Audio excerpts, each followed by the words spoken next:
Right. Thank you so much for your due attention for our keynote speakers' notes and remarks. Now it's really my honor to introduce our next speaker, who would definitely facilitate the discussions and respond to any questions you might have to our keynote speakers' note, Dr. Chielozona. Dr. Chielozona is a professor of English at Northeastern Illinois University and a professor of extraordinaire in the English department at Stellenbosch University in South Africa. His research interests include narrative theory, globalization and cultures, and feminism in the global context. He has written extensively on such topics as cosmopolitanism, empathy, human rights, and social justice. He is the author of numerous journal articles and 5 books: Justice and Human Rights in African Imagination, We Too Are Human, Race, Decolonization, and Global Citizenship in South Africa, Ethics and Human Rights in Anglophone African Women Literature, Feminist Empathy, Post-Colonial Imagination and Moral Representations in African Literature and Culture, and The Dilemma of Ethnic Identity, Alien Locke's Vision of Transcultural Societies are some of his published books, to mention a few. Eze also is the recipient of fellowship awards from Stellenbosch Institute of Advanced Study and the Carnegie African Diaspora Fellowship Program, and extraordinary professor, Stellenbosch University, South Africa. Eze was also the recipient of Northeastern University 2020 Bernard J. Bromell Distinguished Research Professor Award. So please help me welcome our own Dr. Eze.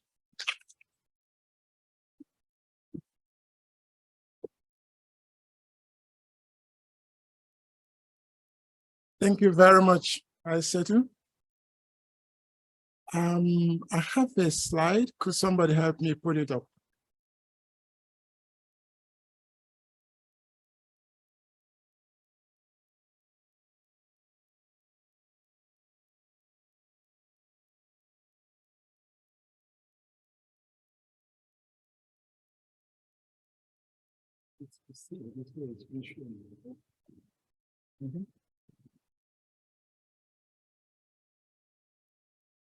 So while we are waiting for my slide, I use this opportunity to thank all of you for being here.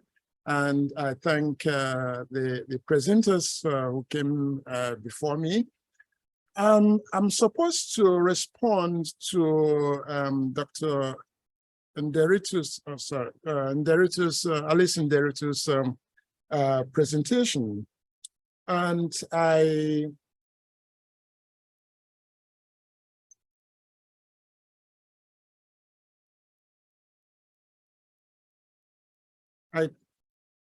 called my response, or I framed my response in a form of question. Why do ordinary citizens commit genocide? Is genocide and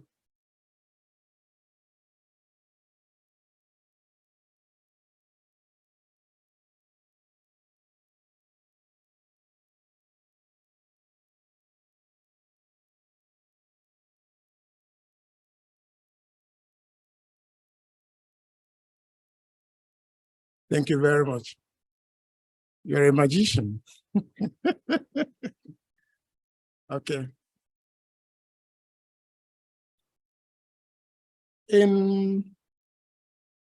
So why do ordinary citizens commit genocide? I understood Alice Nderitu's presentation as attending these questions. How do we prevent genocide? And it's also part of our presentations, a part of our conference today. How do we build trust? One could as well extend it, stretch it to how do we heal? Perhaps we can engage these questions by understanding how some of the past genocides occurred. Why did they occur? So that's why I call this presentation, or my response, why do ordinary citizens commit genocide? In 2001, eminent Ugandan scholar and cultural critic Mahmoud Mamdani, who, by the way, was the keynote speaker for last year's conference. So in 2001, he published a profoundly researched book on Rwandan genocide titled "When Victims Become Killers: Colonialism, Nativism, and the Genocide in Rwanda." The book is revealing for many reasons, one of which is the seemingly controversial notion that victims could become killers. I call it controversial because our conventional morality, part of which is religious and romantic, has generally led us to believe that victims are automatically immune from crime or hatred. We cannot blame the poor and the victims, can we? Can victims of history, victims of crime, ever commit the same or similar crime of which they are victims? Another way to frame it, to extend the controversy, is, can the racialized become racist? Mamdani relates the shock he experienced when he visited Rwanda, a particular scene of slaughter in a church.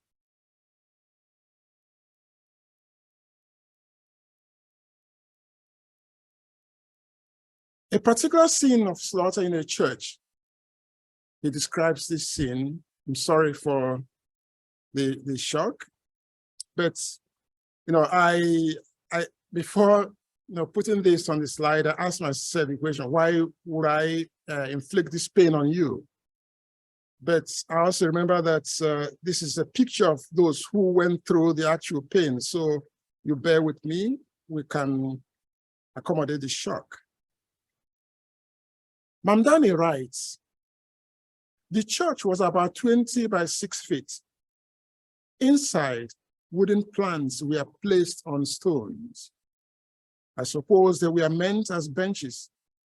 I peered inside and saw a pile of belongings: shoulder sacks, tattered clothing, a towel, a wooden box, plastic mugs and plates, straw mats and hats, the worldly goods of the poor.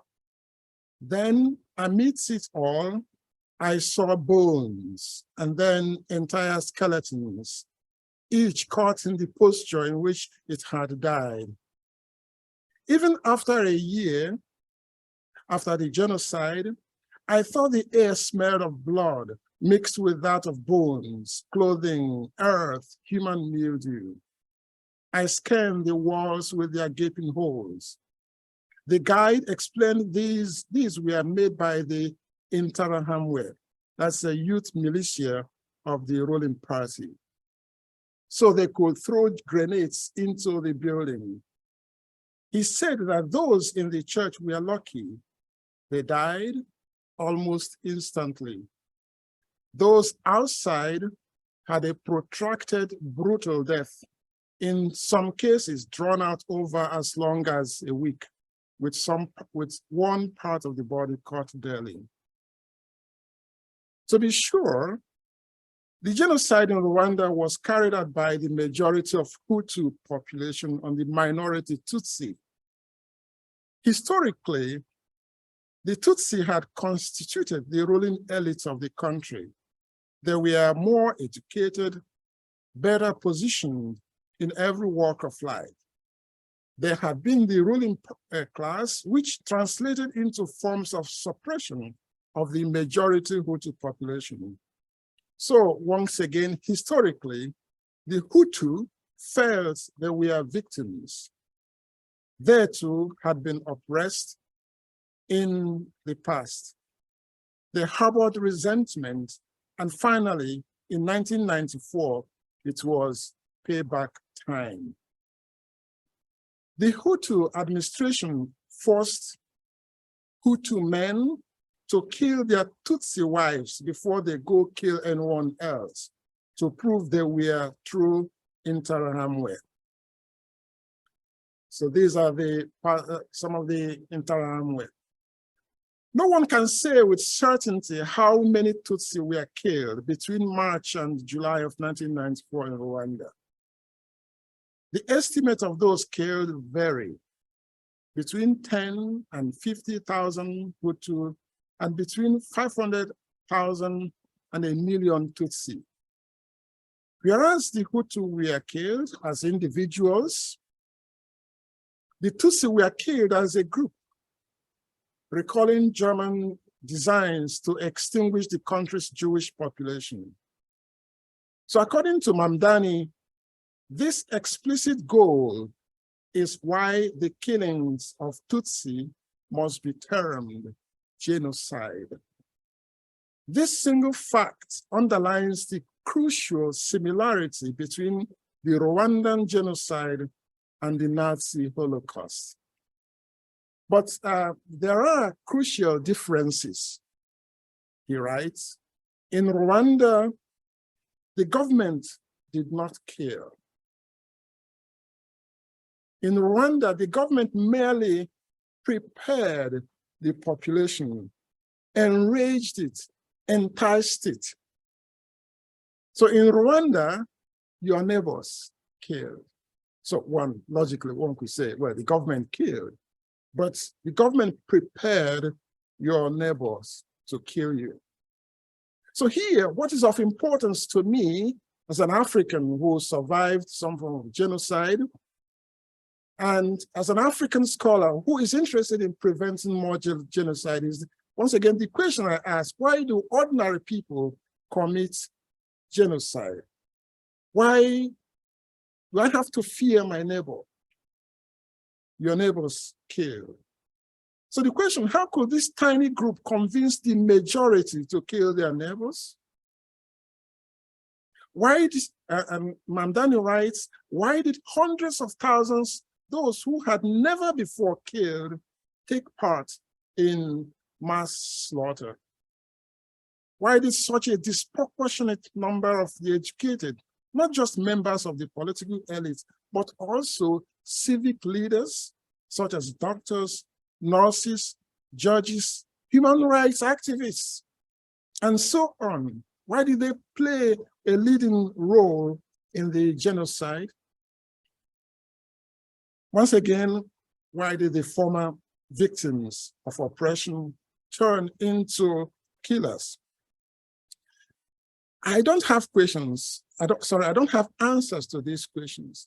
As a scholar, as a philosopher, and as a literary scholar, I keep searching for answers. I was surprised 2 years ago when I accidentally stumbled upon an illuminating article by Paul Gilroy, the famous Black British cultural studies scholar and the author of the Black Atlantic. For students listening, for my colleagues, if you have not yet read this book, the Black Atlantic, I will encourage you to go grab it. Anyway, he published this article called Black Fascism. I was surprised by my naivete for never having thought of this phrase before. I was shocked by my naivete in believing that fascism was only possible with Italians, Germans, and American neo-Nazis, the Ku Klux Klan. My naivete was rooted in the fact that I forgot that fascism is human, all too human. No race, color, or gender or ethnicity has patent over it. Anyone who can hate can also be a fascist.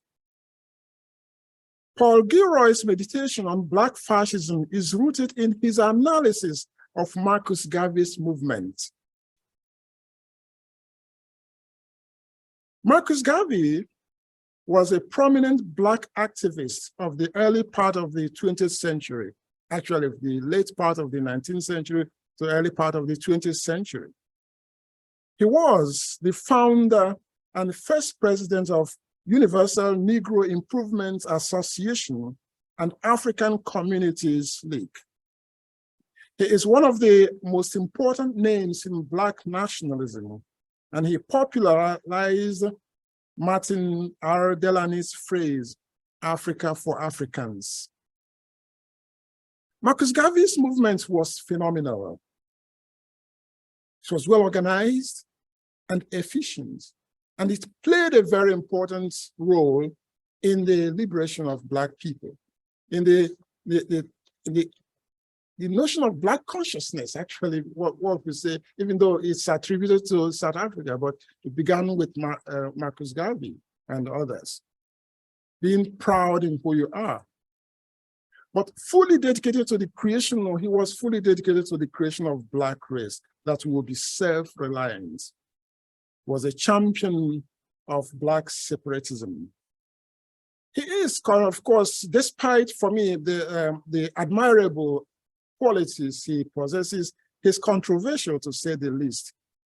And here comes precisely the fact or the issue that Paul Gilroy criticizes in him. He boasted of being a fascist, claiming to have inspired Hitler and Mussolini. Here writes Marcus Garvey, we are the first fascists. We had disciplined men, women, and children in training for the liberation of Africa. The Black masses saw that in this extreme nationalism lay their only hope and readily supported it. Mussolini copied fascism from me, but the Negro reactionaries sabotaged it. He was proud of his version of exclusionary thought, precisely because he wanted to create a great race. And he writes, in our desire to achieve greatness as a race, we are liberal enough to extend to others a similar right. All races should be pure in morals and in outlook. And for that, we as Negroes admire the leaders and members of the Anglo-Saxon clubs. They are honest and honorable in their desire to purify and preserve the white race, even as we are determined to purify and standardize our race. By leaders and members of the Anglo-Saxon clubs, Garvey meant the Ku Klux Klan and other white supremacist groups. He admired their ideology because it mirrored, or rather allowed him to insist on his own versions of racial exclusivity. We perhaps establish some definition of fascism. Fascism is a far-right authoritarian ultra-nationalist political ideology and movement, characterized by a dictatorial leader, centralized autocracy, militarism, forcible suppression of opposition. Paul Gilroy raises an important question that is at the heart of my reflection. He asks, what does it mean to seek a pastoral and permanently innocent ethnic and racial identity? Can such an identity anchor a unique culture that is not just divorced from the practice of evil, but permanently fortified against its very possibility?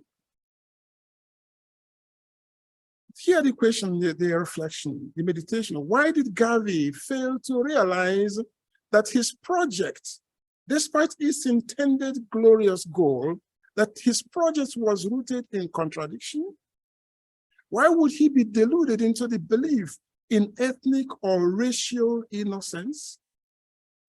This condition, usually the notion of ethnic innocence, usually arises from a claim of certain degree of ignorance, a lack of knowledge of the world, or a participation in an act.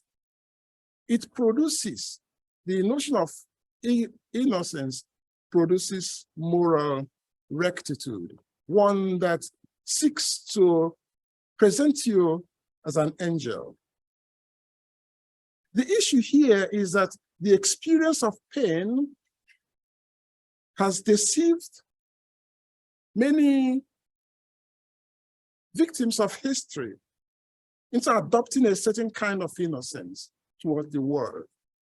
But the innocence designed to insinuate moral rectitude is merely innocence of the world.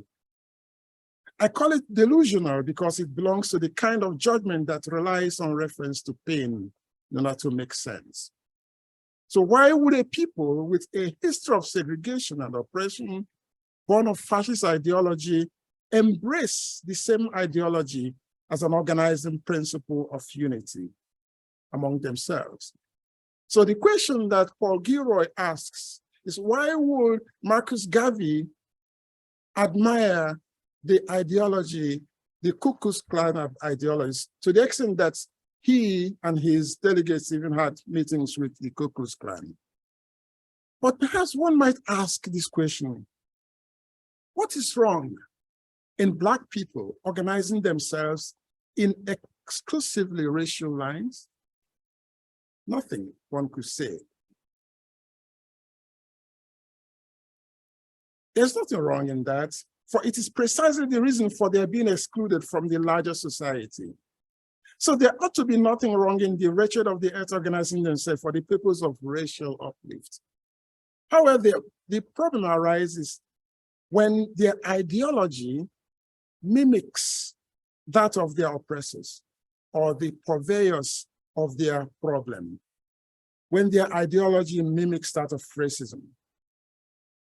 The problem arises when the ideology is no more than a reflection of the worst aspects of white supremacy, which they purport to be fighting. And the issue here is you cannot fight extremist ideology with its variant, with another extremist of ideology. Fighting an extremist ideology with another extremist ideology is a breeding ground for future genocide. Again, fascist ideology appears harmless among the oppressed only because of the experience of pain and humiliation, but it is fundamentally deceptive. Garvey is thinking from the position of pain, which is understandable, but that does not exonerate the thought from bigotry and being a vector of violence. And I return to Paul Gilroy. Yeah, he writes, innocence makes the difficult work of judgment and negotiation irrelevant. And wherever that innocence is inflated by the romance of race, nationhood, and ethnic fraternity, fascism will flourish. The feeling of innocence breeds a mindset that insulates us from other people's pain. And my argument is that the feeling of innocence blocks our portal of empathy. And the moment our portal of empathy is blocked, anything is possible. But there's another form of innocence that breeds and sustains violence. In a letter to his nephew, a letter called My Dungeon Shook, letter to my nephew on the 100th anniversary of the emancipation, James Baldwin writes about the innocence that America loves. America has committed many crimes against Black people, such as slavery, Jim Crow, and yet, for Baldwin, the ultimate crime, the real American crime, is their claim of innocence. It is the innocence, he writes, which constitutes the crime. This innocent country sets you in a ghetto in which, in fact, it's intended that you should perish. You were not expected to aspire to excellence. You were expected to make peace with mediocrity. So his argument is that the American industry of innocence produces or is designed to produce mediocrity among the oppressed. And once the oppressed are kept on that mediocre situation, that makes them easy to be oppressed. Because in order to oppress somebody, you have to have a reason to hate him or her. And you usually hate a person whom you deem either ugly, ignorant, or poor. And the American industry produces this among Black people, among the oppressed.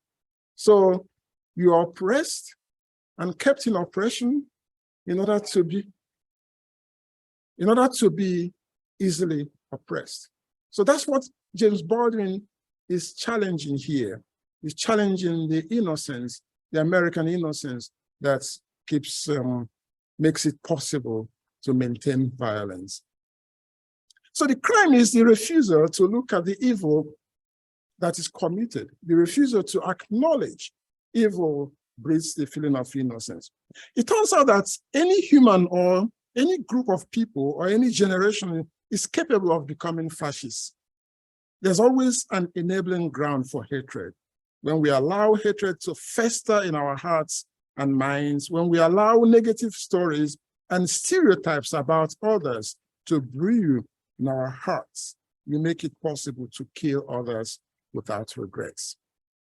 So one could say that is the origin of racism or sexism or even totalitarianism, according to Hannah Arendt.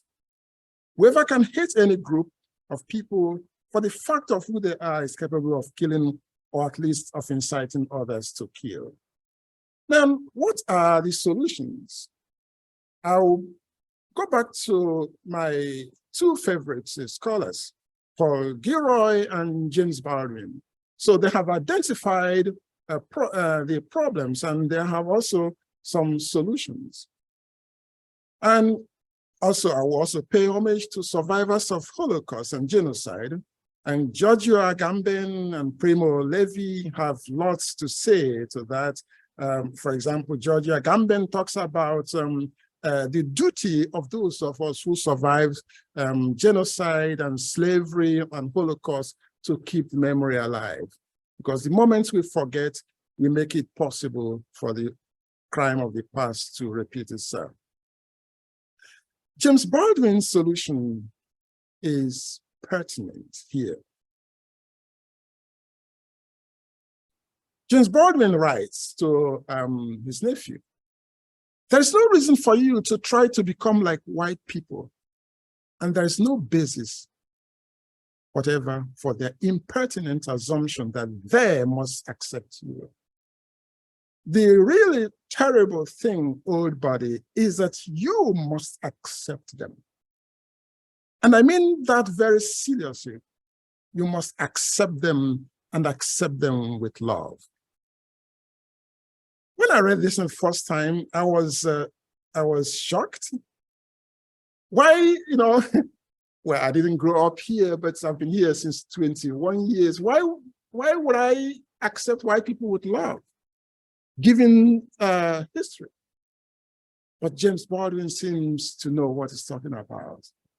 And of course, we understand his definition of love. He defines love as a state of being, a state of grace, not in that infantile American sense of being made happy, but in this tough and universal sense of quest and daring and growth.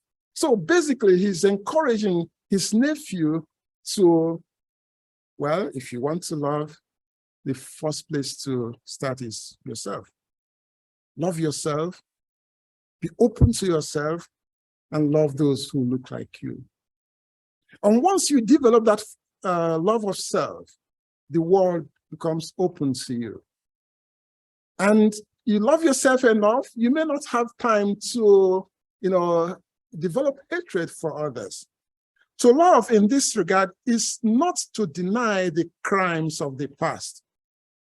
It is rather to be open to a new form of relationship, with others, but especially with you. And just to provide more context, James Baldwin he wrote to his nephew and told him about the nephew's grandfather, James Baldwin's father, who unfortunately was killed not by the crime that was perpetrated against his race, but by the hatred he bore in his heart.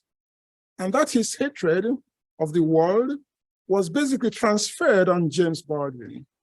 James Baldwin never felt loved by his father. And he's trying to prevent his nephew from inheriting that closeness, that bitterness, which kills the person who bears the hatred. I thought get back to my point of departure, that's Rwanda. I returned to Rwanda and to Africa in the hope that the lessons from there can inform the understanding of the precarity of the human condition. Alison Derutu mentioned that Africa, in terms of peace building, well, in terms of crime, there's a lot of stories to tell, but in terms of peace building, Africa has also a lot of wonderful stories to tell. And she mentioned the Gachacha in Rwanda. And also, we should not forget what happened in South Africa. The fact that the Africans are capable of crimes, but also capable of unimaginable forgiveness. The forgiveness that has surprised the world. But that's also the immensity or the immense greatness of our humanity. So the lessons we learn from the Gachacha and from South Africa and from others is that there's a lot of crime, there could be a lot of salvation. I think I'm paraphrasing Paul, the apostle. Yeah. So, but Paul Gilroy also enjoins us that those of us tied by affinity and kinship to histories of suffering and victimization have additional responsibility to imagine democracy and justice in indivisible, non-sectarian forms. We have a special obligation to be aware that barbarity can appear anywhere at any time. So recognize that Blacks are not, after all, a permanently innocent people. To do so, that they are not a permanently innocent people, a people forever immune to this dismal allure, is only to embrace our status as modern folk who can think for ourselves, who can also help teach humanity the best steps to take. So I conclude by basically reminding us of what we already know, that no group or no individual, no person is innocent. Any person who is capable of loving is also capable of hating. And we must liberate ourselves from the past, and we do so in order to be open to the present, in order to be open to those we encounter. And when I say encounter, I'm quoting not just Martin Buber, but Nelson Mandela. who spent 27 years in prison and came out and began to shake hands with his oppressors. And one of the words he used is encounter. He began to encounter his people and his enemies from a new perspective. So we encounter others. We do so in order to be open to their stories. And one of our presenters, Jody Michalichki, talked about the importance of stories. We must be open, we must be ready to tell our stories, but also be open to other people's stories. It's only when we listen to other people's stories do we obey or do we acknowledge the truth of what James Baldwin said, that when he began to read other people's stories, he understood that his race is not the only one that went through agony, and humanity is all tied together. Thank you very much.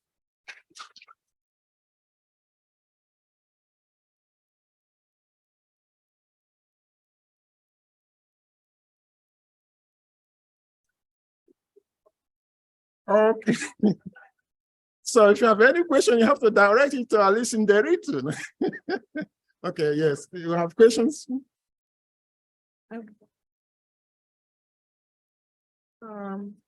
This says, does that mean Africans can't overcome white supremacy in their own countries without reverting to fascism?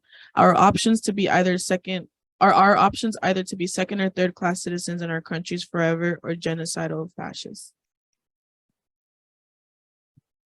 So, was that a question or a comment? So I didn't get the first part of the question. Does that mean Africans can't overcome white supremacy in their own countries without reverting to fascism? Are our options to be either second or third class citizens in our countries forever or genocidal fascists? I don't think it's a question of either or. So number one, Africans have the duty to overcome supremacist thinking, regardless of the color of that, whether it's white supremacy or Black supremacy. So, no, you ask questions. So the Black supremacy comes when one Black ethnic group decides to kill other Black ethnic group. Okay, so whatever you call it, whatever supremacy is hatred, and hatred leads to killing of others, and that's what I want it to stop. Okay, thank you. So ethnic supremacy, white supremacy, whatever supremacy you call it, having grown up in Africa and having based my presentation on Rwandan genocide that saw to the killing of up to a million people. So we Africans have the duty to extirpate supremacist thinking in our system.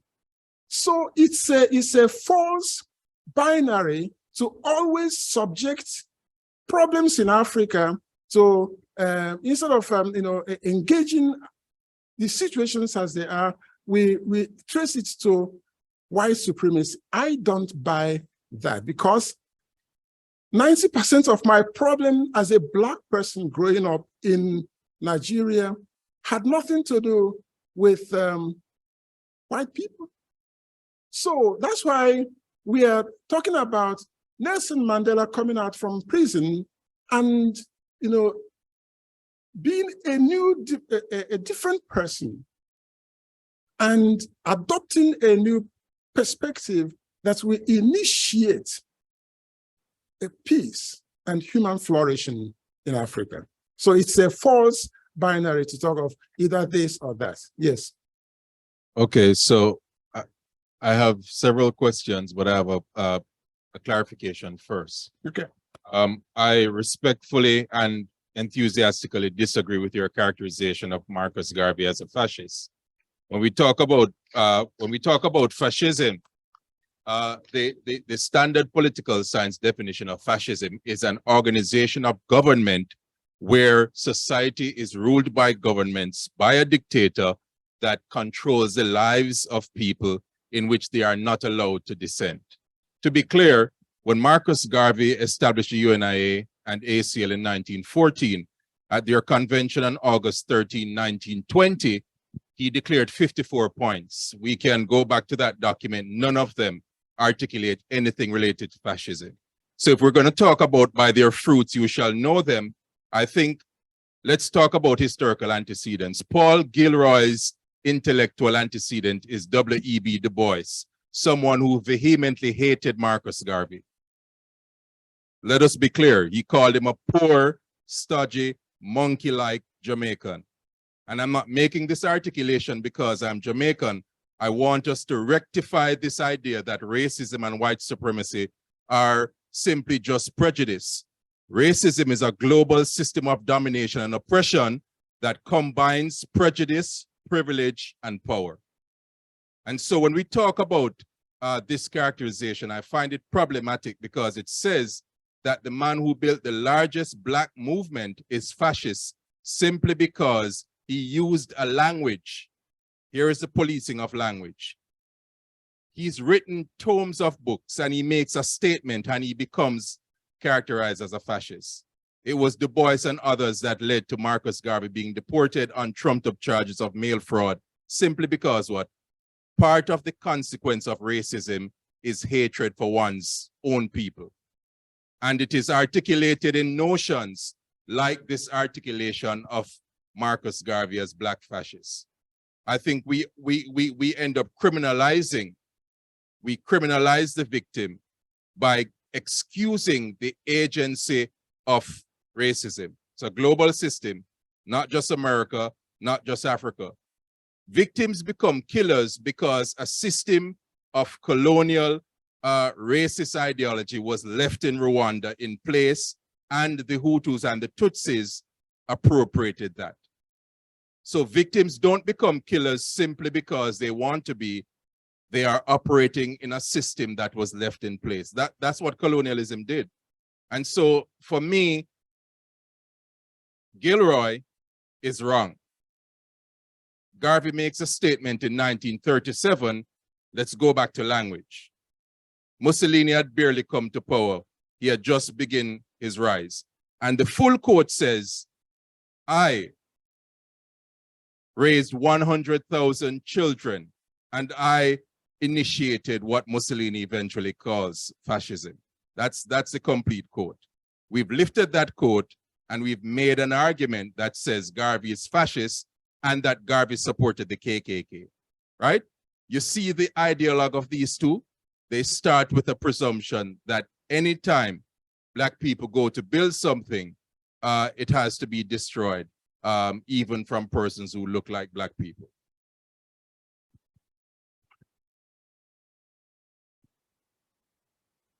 Okay, thank you. Okay, definitely I can respond.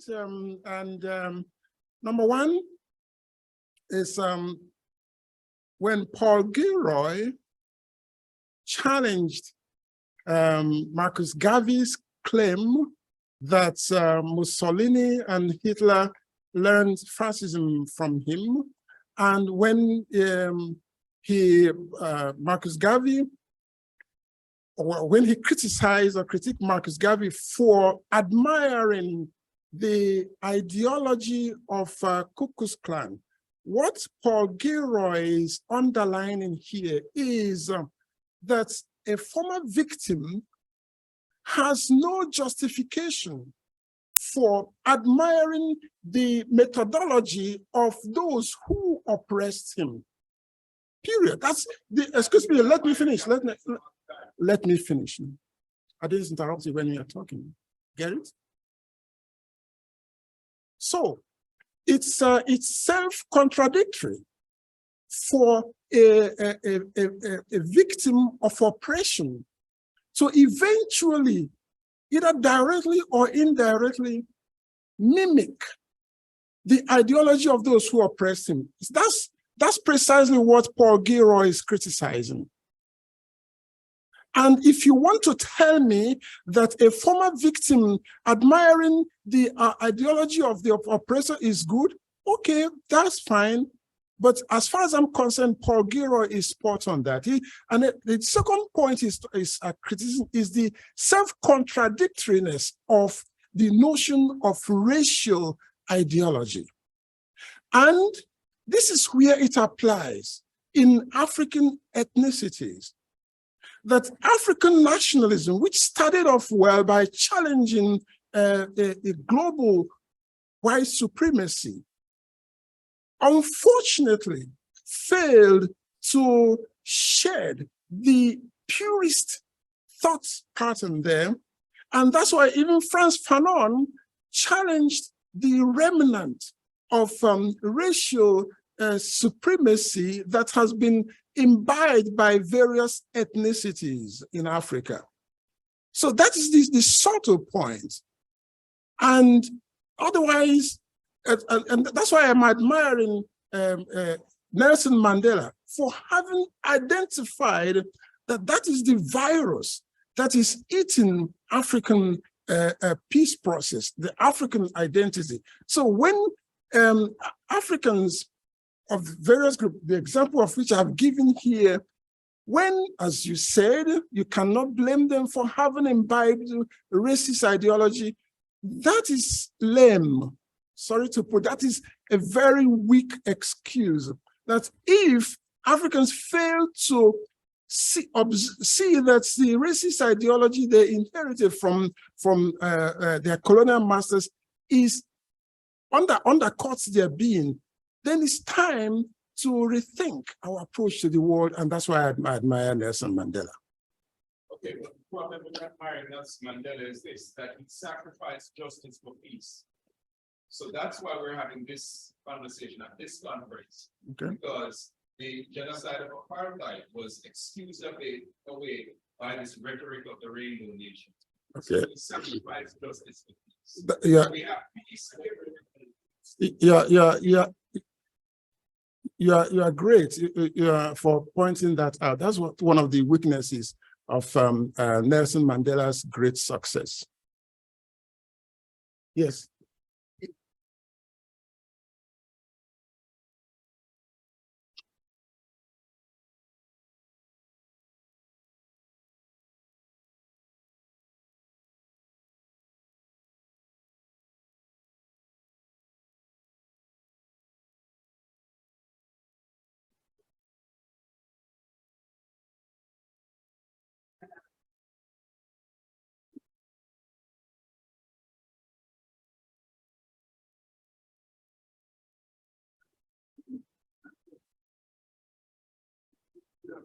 Hello, sir.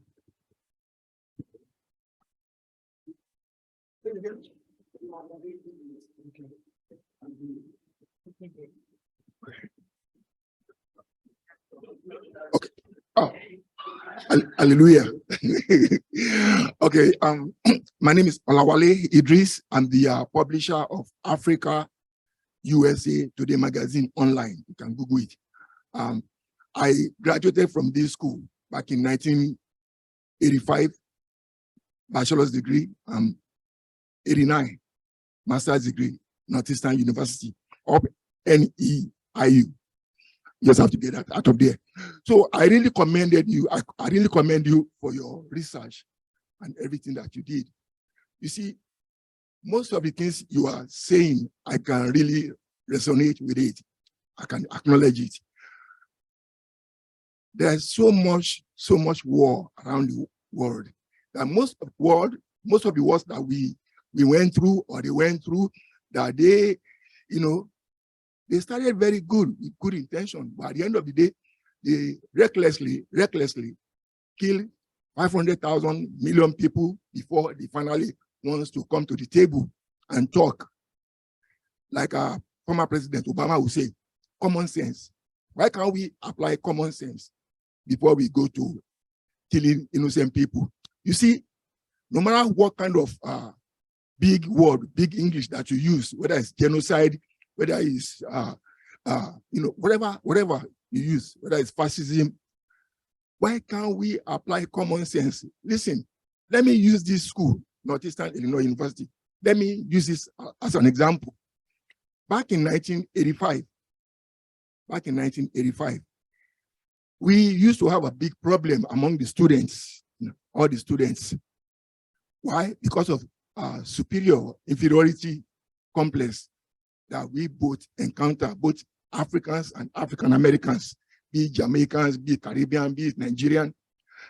There's so much trouble in this school. Everywhere you go, African people always fight against the African American. Oh, you African people, you think you are more superior than us? One day, a gentleman, I can never forget his name. His name is William Speller, a black man with wisdom. I'm sure somebody know him. Now Dr. Speller, yeah. He called both Africans and African Americans to a table like this, round table like this, to exchange our idea, our view, our opinion. Why do you hate me? I'm a black man like you. Look at my skin. I'm a black man like you. Why do you hate me? What do you have against me? So we had that seminar, that forum for many times, come to find out that everything was based on misconception.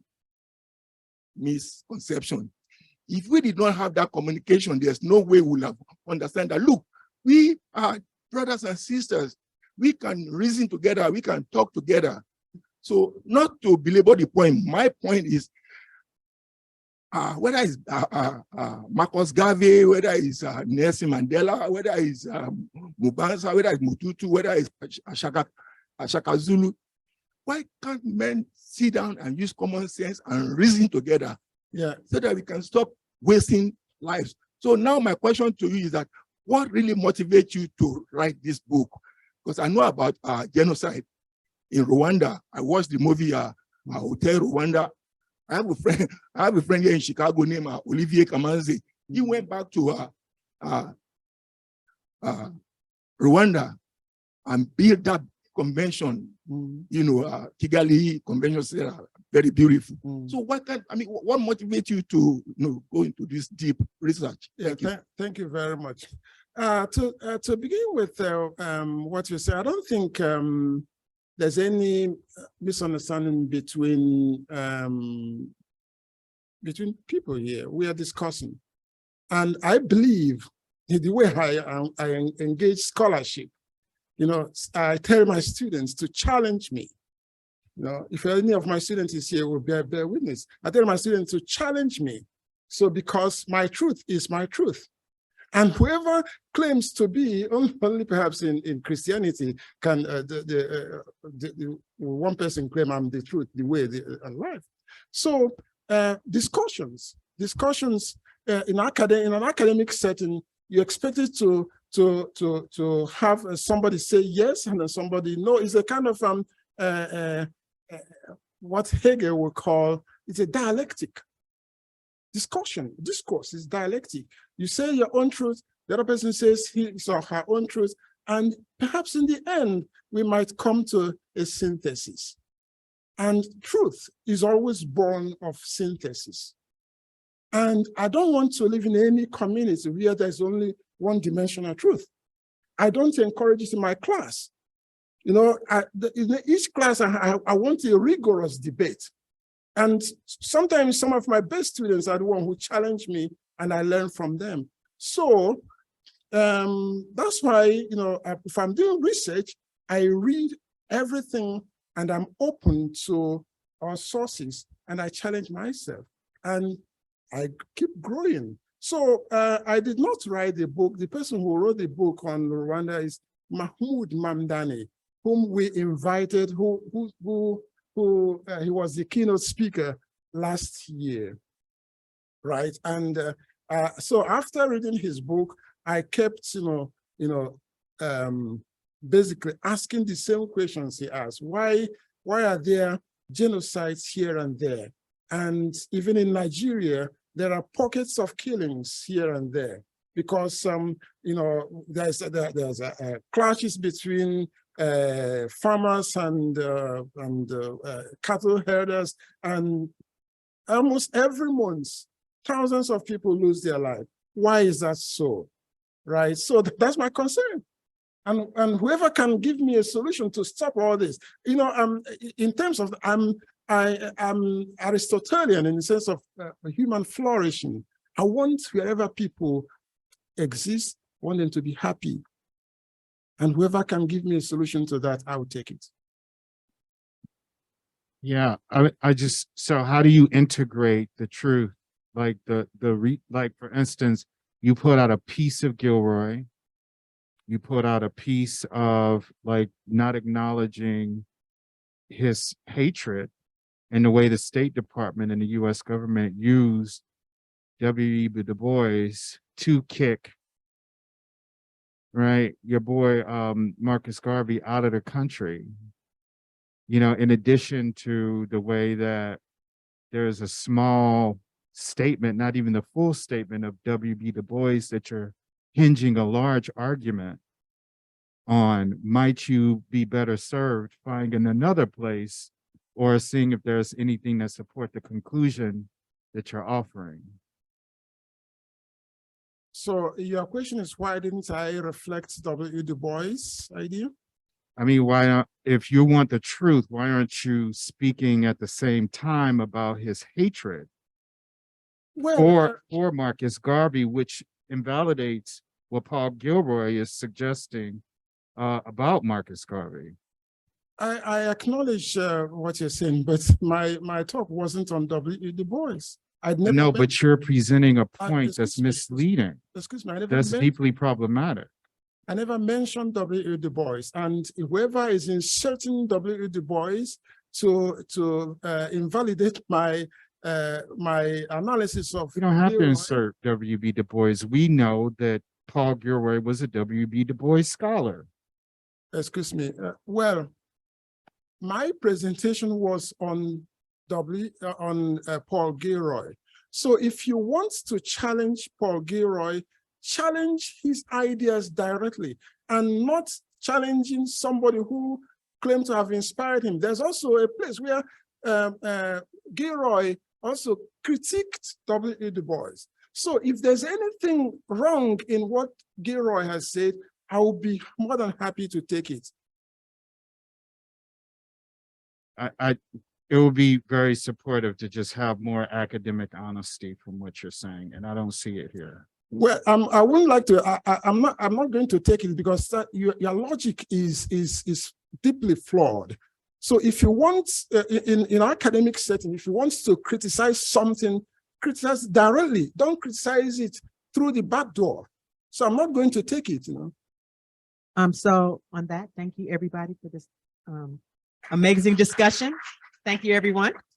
Why don't we take a short break and take a breath? Right, and let's begin again at 2 o'clock. All right. Thank you. Everybody. Yes, at 2 o'clock, we'll have the Honorable Lionel Jean Baptiste. Yes, he is. Thank you and welcome. Happy to have you here. All right.